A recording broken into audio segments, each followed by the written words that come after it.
I was sitting on the ice on a perfectly still Antarctic night. I was wearing a down jacket, down pants, big boots, and suddenly an Adelie penguin rocketed out of the water and walked over to me in bare feet. It was one of the most humbling moments of my life. The adaptations of these creatures are stunning. But before I get to the Ross Sea, I want to take you to the Pike Place Fish Market in Seattle, Washington. The young men who work there start their day at 6 a.m. Their teamwork and intense focus immediately revealed one thing. These men are shipmates. Their skill and joy revealed another. They love what they do. And their work is like a dance.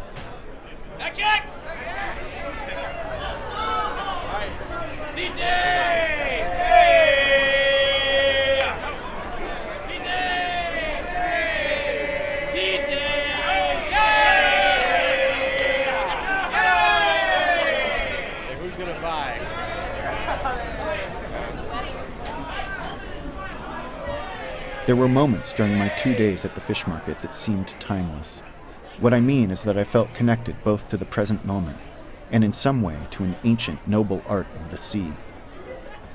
But as the final fish of the day hung, suspended in midair, I was supremely sad, because I realized that these men, the fish they sell, the men and women that bring those fish to the docks, and that noble art itself are all dying.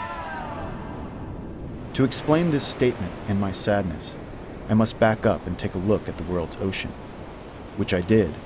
I flew from Seattle to San Francisco and drove to Point Reyes National Seashore. I hiked down steep cliffs to a secret beach and sat all day in the rain, watching waves crash against the rocks. I found this beach when I was 16. It was the first time I had really seen the ocean, and I remember feeling that it was infinite, immutable, absolute. But sitting there on that rainy day, I understood the ocean much differently. There is a map in the Millennium Ecosystem Assessment, a report that combines information from researchers all over the world, which puts the problem into perspective for me. The areas in red represent fisheries that had, quote, reached their maximum potential in 1965. Essentially, these areas had been overfished by the 1960s. This is the same map from 1995. It seems nearly impossible that we could have damaged something as infinite, as immutable, as absolute as the ocean. But the evidence is clear. The ocean is in serious, serious trouble. In fact, there may well be only one large, undamaged open ocean ecosystem left on Earth. And when I found this out, I knew that I had to see the Ross Sea, Antarctica, for myself.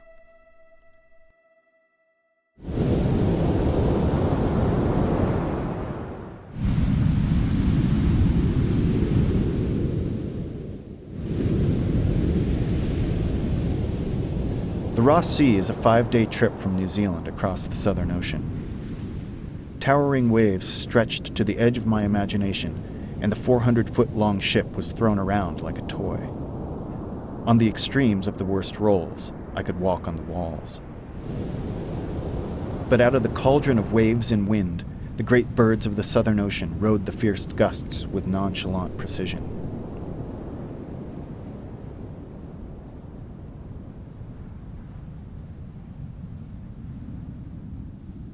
And then, days further south, a thin white band suddenly stretched across the entire southern horizon, splitting the sea and sky. Finally, I could see the edge of the ice. I had no words. But this desert of ice was only a backdrop for what I had really come to see.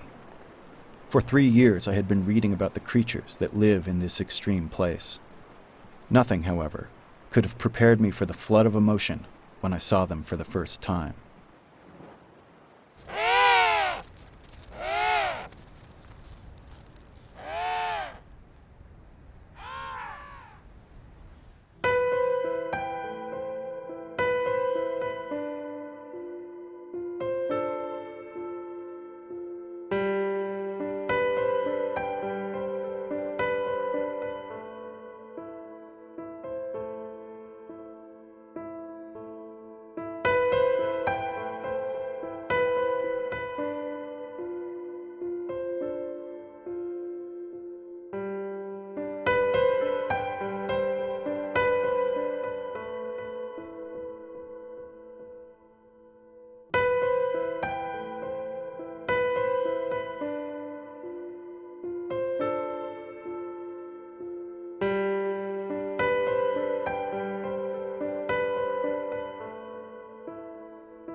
The Ross Sea is, in a word, a triumph.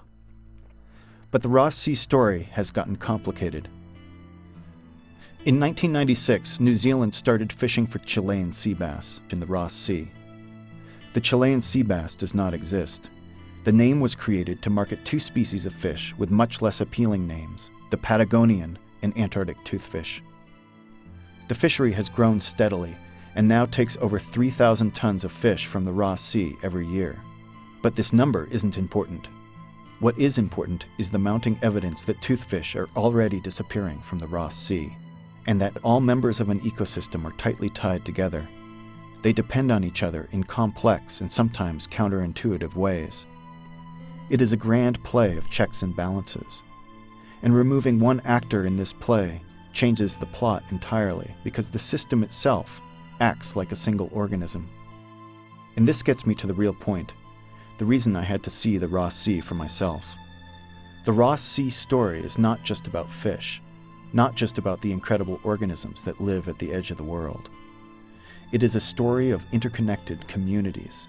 It is our story, the story of our struggle to become sustainable. And we need to take the first step. The guys at the Pike Place Fish Market, Southern Ocean fishermen, and you and I are all bound together. And despite the overwhelming challenges we're about to face, I believe that we can unite our efforts and write the next chapter of this story together. Really, it's our only choice.